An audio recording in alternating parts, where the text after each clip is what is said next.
Alpencross 2015 beginnt jetzt. Ich sitze im Zug nach Füssen zusammen mit meinem Retro-Mountainbike, das ich extra dafür hergerichtet habe. Das Bike ist Baujahr 91, völlig ungefedert und es wird sicher eine große Herausforderung, damit einen schwierigen Alpencross zu fahren. Ich bin total gespannt und ich bin auch sehr zufrieden mit dem Wetter. Es sieht super aus. Es wird heute oder morgen hat es noch Regenschauer geben, aber ansonsten sind die Wetteraussichten hervorragend. Also perfekte Voraussetzungen wie immer und ich bin unheimlich gespannt, wie es mit meinem alten Bike abläuft. Füssen. Diese Zugfahrt endet dort. Vielen Dank für Ihre Reise mit DB Regio Allgäu-Schwaben. Auf Wiedersehen.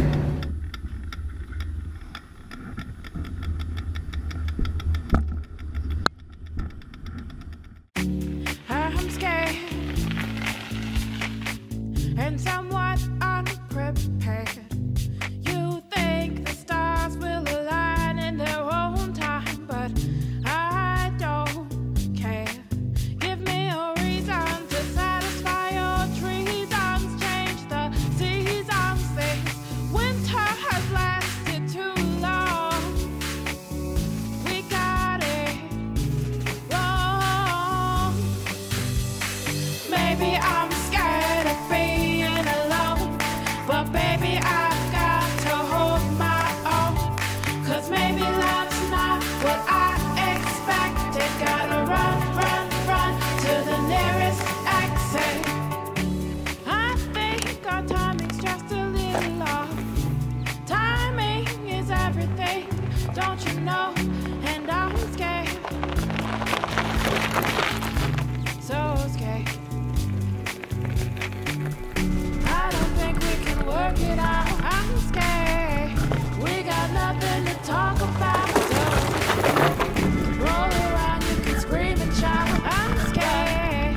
I don't think we can work it out. So maybe I'm scared of being alone, but baby I've got to hold my own. 'Cause maybe love's not what I expected. Gotta run, run, run to the nearest exit. Maybe I'm scared. Maybe I'm scared. Maybe I'm scared.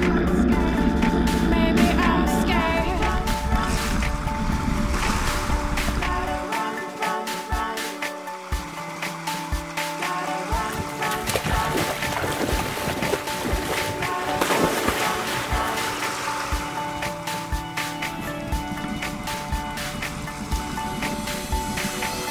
Ich mache jetzt gerade eine kleine Mittagspause in der Nähe von Bichelbach.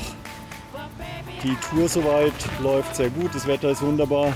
Ich bin heute Morgen um 9 Uhr in Füssen gestartet, bin rüber über den Schützensteig runter, was ziemlich anstrengend war mit dem ungefederten Fahrrad, und bin runter zum Plansee. Im Plansee habe ich dann eine Mittagspause gemacht, ein bisschen gebadet, und heute steht dann noch der Fernsteinpass auf dem Programm, und nach Überquerung des Passes werde ich mir wahrscheinlich irgendwo ein Nachtlager suchen.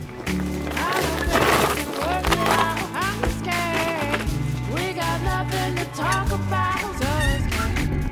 Roll around, you can scream and shout. I'm scared.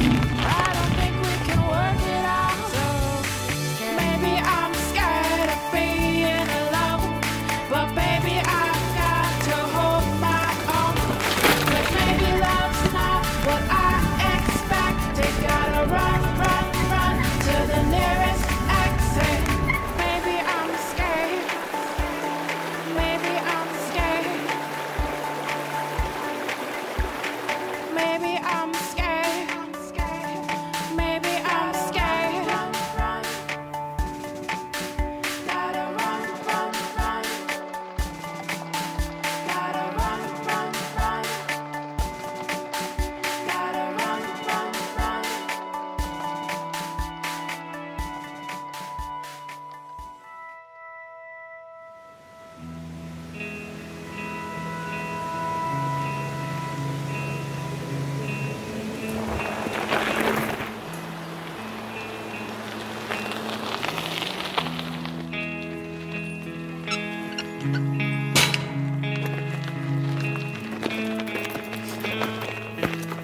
Es ist jetzt 8 Uhr. Ich bin oberhalb von Imst auf dem Wanderweg nach Karresten unterwegs. Heute Nacht hat es ziemlich stark geregnet. Der Himmel ist jetzt auch noch wolkenverhangen. Es nieselt immer mal wieder ein bisschen.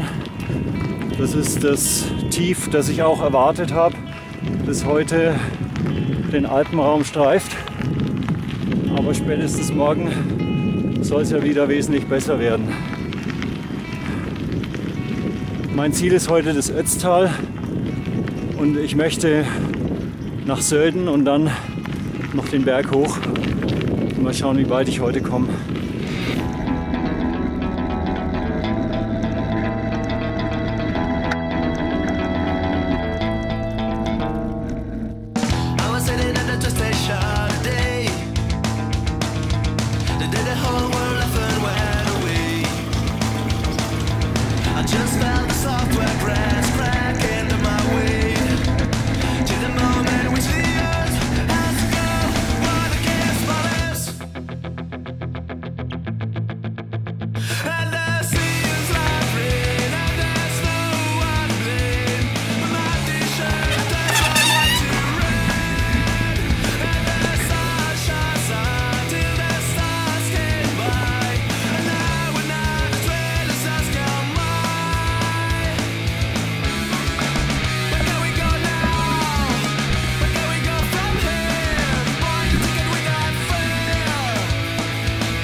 Ich sitze jetzt in der Giggeljoch-Seilbahn nach Hochsölden und habe heute vor, auf jeden Fall noch zur Rotkogeljoch-Hütte raufzufahren und dann eventuell sogar den Benter Höhenweg noch in Angriff zu nehmen.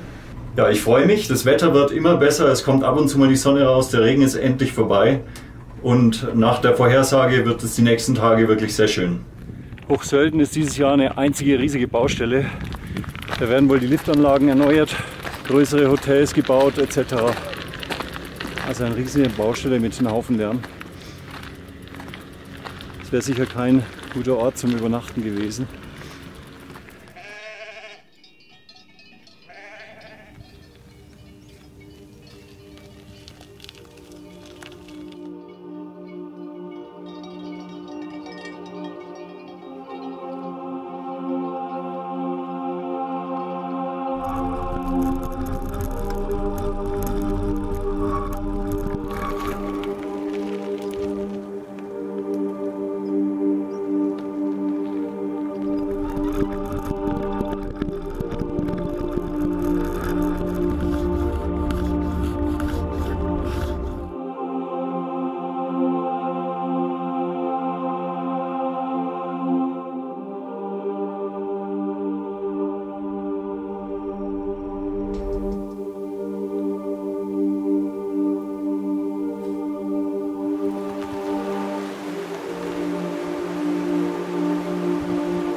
Ich bin jetzt im Rosi-Mittermeier-Tunnel und es ist saukalt hier drin, stockfinster, schwach beleuchtet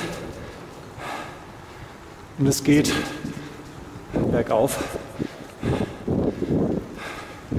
Ziemlich gruselige Fahrt, sollte man auf keinen Fall ohne Licht versuchen.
between my cotton sheets and your chest rose and fell with me to the rhythm, and we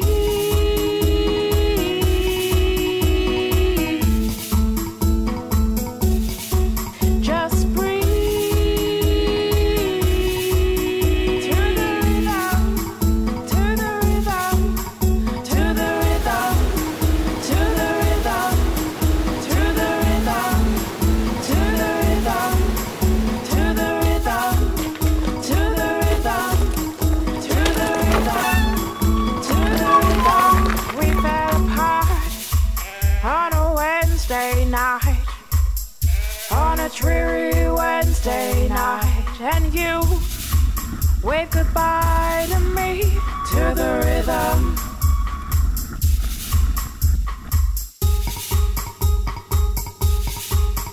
To the rhythm, rhythm, rhythm, rhythm, rhythm, rhythm, rhythm, rhythm.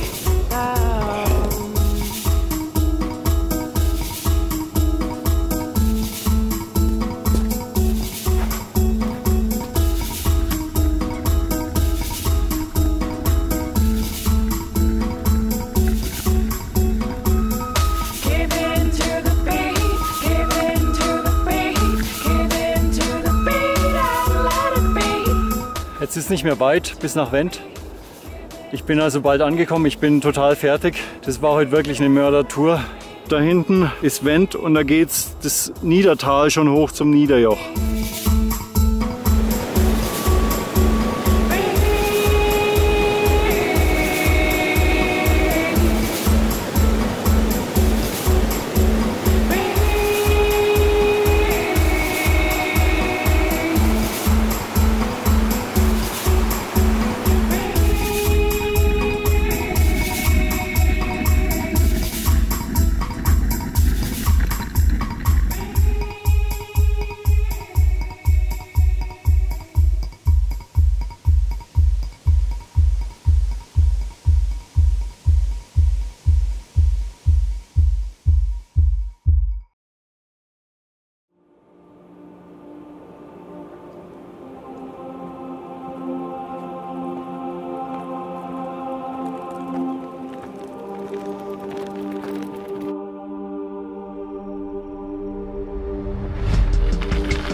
So, ich habe das Zwischenziel erreicht, die Martinbusch-Hütte. Aber jetzt geht's erst richtig los.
Ich habe jetzt die letzten 200 Höhenmeter vor mir.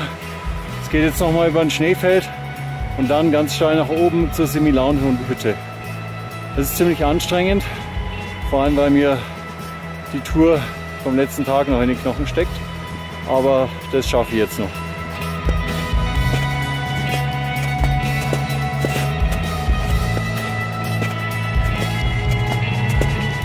Viel ist leider nicht mehr übrig von dem Gletscher hier. Als ich vor 5 Jahren das letzte Mal hier war, hat es hier noch anders ausgesehen. Man läuft auf Eis, aber es schmilzt weg wie verrückt. Und eigentlich ist es nur noch Schutt und Geröll, das auf einer dünnen Eisdecke liegt. Jetzt kommen wir an den Punkt, wo das Tragen vom Bike einfacher ist als das Schieben.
Der Trail von der Semilaunhütte runter nach Vernagt, der fordert mich wirklich vollständig.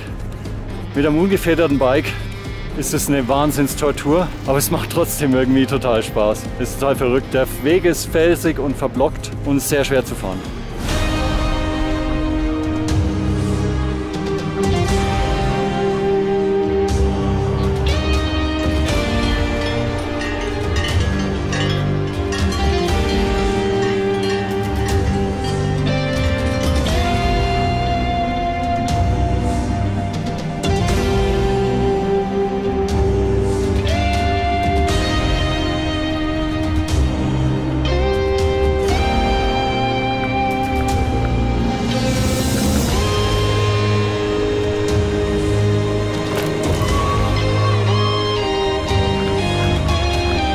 Es gab jetzt eine kleine Planänderung. Der Weg durch Schnalztal bergab zum Schloss Juval, der hat nicht so funktioniert, wie ich das geplant hatte. Erstens gab es einen Murenabgang, das heißt, der war teilweise gesperrt und ich habe dann den Zugang nicht mehr gefunden. Jetzt ist mir eben aufgefallen, dass sich am Hinterrad ein paar Speichen gelockert haben. Das kommt wahrscheinlich von den ruppigen Abfahrten, die ich damit gemacht habe. Und die ziehe ich jetzt mal lieber fest und schaue, dass ich das wieder ein bisschen zentrieren kann, das Hinterrad, damit mir da keine Speiche reißt. Die Kette ist auch etwas trocken, darum werde ich die jetzt erstmal ölen. Es geht jetzt schon seit Ewigkeiten zwischen endlosen Apfelplantagen dahin.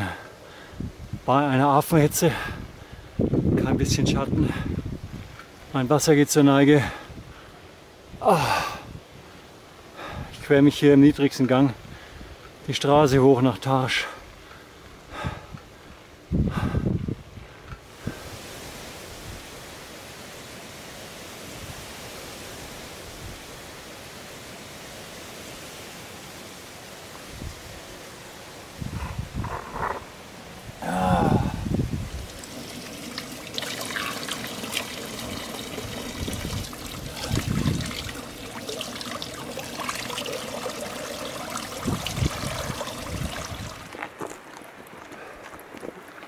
Der Weg zur Tarscher Alm zieht sich wie Kaugummi.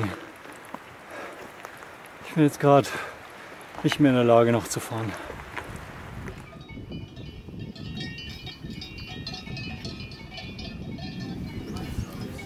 Ich bin so alle. Ich glaube, ich bleibe heute auf der Tarscher Alm und übernachte hier. Ich schaffe es heute nicht mehr hoch bis zum Joch. Mir steckt noch der gestrige Tag in den Knochen. Das Niederjoch. Ich dachte, ich schaffe es nicht mehr. Ich habe einen großen Teil schieben müssen, weil es hat einfach keine Kraft mehr. Es ging nicht mehr. Aber die Hüttenmakaroni sind genial.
Endspurt.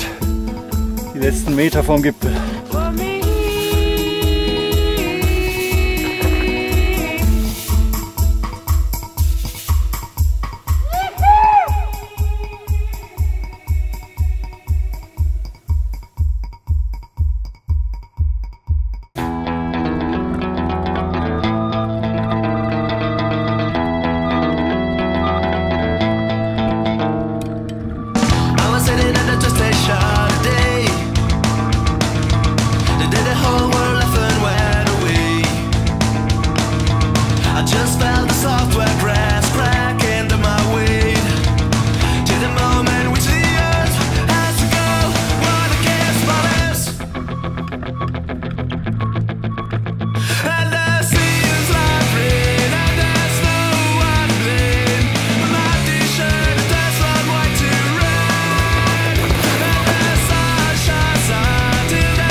Der Wanderweg vom Tarscher Joch runter ist technisch sehr anspruchsvoll. Ich musste einiges schieben. Ich habe auch den Eindruck, dass der Zustand vom Weg schlechter geworden ist. Es ist unheimlich viel Geröll und da lässt es sich nur sehr schwer fahren. Mit einem ungefederten Fahrrad sowieso.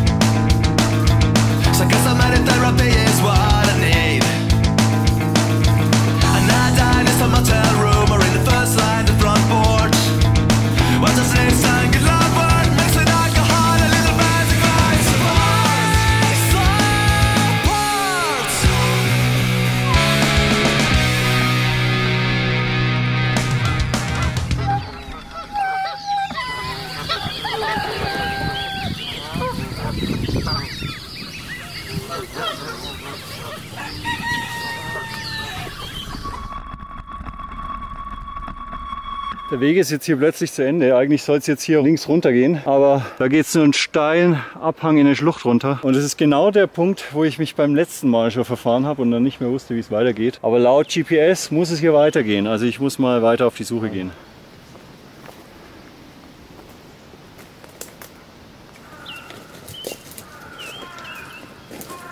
Also ich quäle mich jetzt weiter durchs Unterholz hier nach unten und dann hoffe ich, dass ich bald im Dorf bin.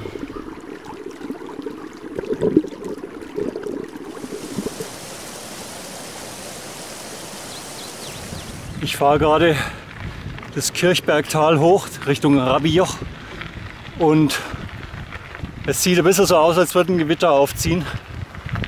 Aber ich lasse mich jetzt davon nicht abschrecken.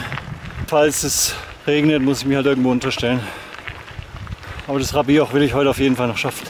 Es donnert jetzt schon die ganze Zeit. Das Gewitter ist ziemlich nahe gekommen und zieht jetzt gerade über den Berg drüber.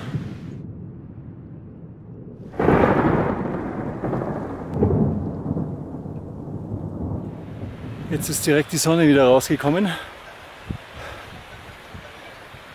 Ich habe ein bisschen Zeit auf der Kirchbergalm überbrückt und jetzt mache ich den Endspurt zum Rabijoch. Das sind ungefähr 200 Höhenmeter, aber 200 saftige Höhenmeter, die hart erkämpft werden müssen.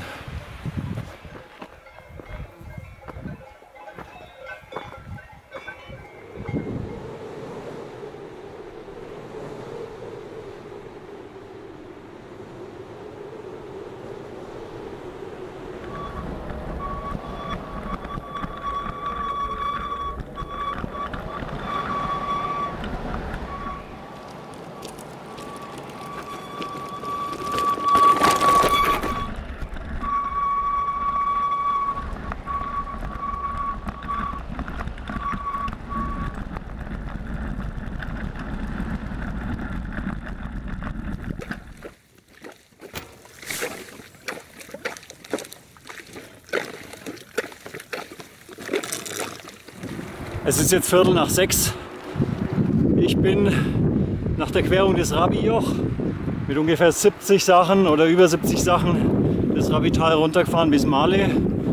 Und jetzt bin ich auf dem Radweg Richtung Dimaro. Und dann geht es auf den Dolomiti di Brenta Bike Trail Richtung Madonna di Campiglio.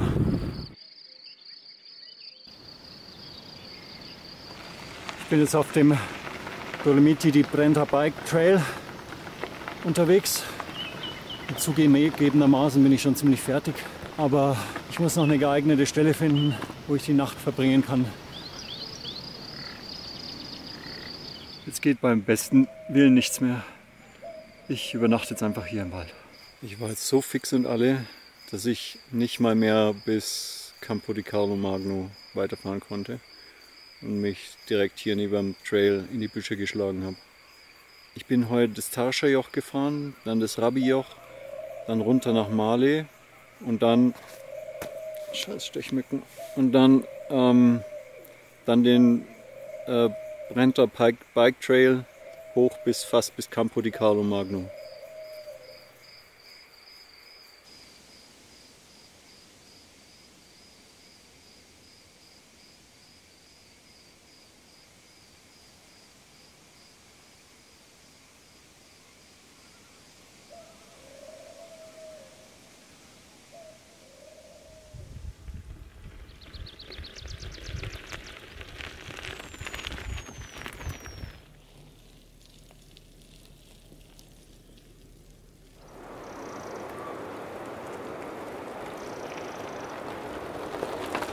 Ich bin jetzt auf dem Waldtrail, den man erreicht, wenn man durch Madonna di Campiglio durchfährt.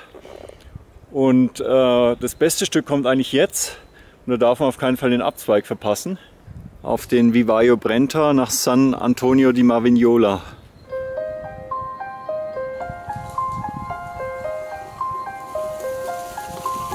I see no moon, I see no stars. I wonder where you are.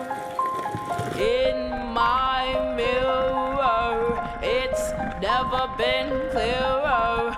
I am a danger to myself.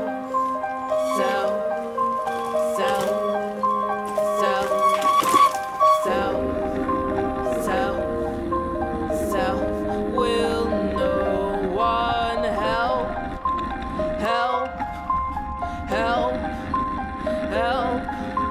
help me, I'm falling deeper into you. Will no one catch me? Must I follow through? Catch me, I'm running far away.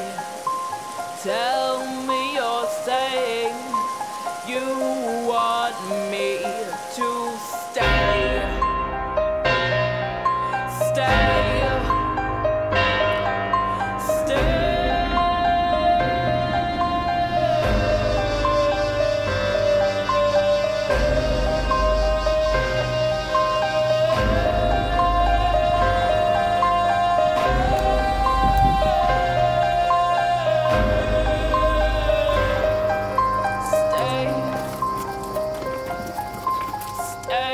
Ich bin jetzt auf dem Weg zum Bocca di Jumella und auf der Karte sieht der Weg eigentlich so aus, als würde er sich entlang der Isohypse ziehen, also kaum mit wenig Steigung. In der Realität muss man das Fahrrad aber einen Sackstein-Wanderweg nach oben schieben und tragen. Und der Weg ist auch noch seitlich abgerutscht größtenteils, also ist wirklich ziemlich anstrengend. Wo ist eigentlich der Weg? Ich folge jetzt einfach mal der Linie auf dem Navi.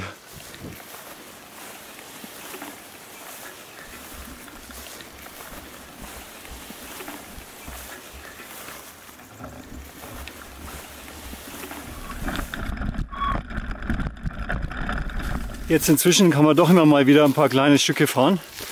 Ab und zu liegen halt wieder Bäume quer, wie hier zum Beispiel. Da muss man sein Rad drüber tragen. Aber da hinten sieht es wieder einigermaßen fahrbar aus.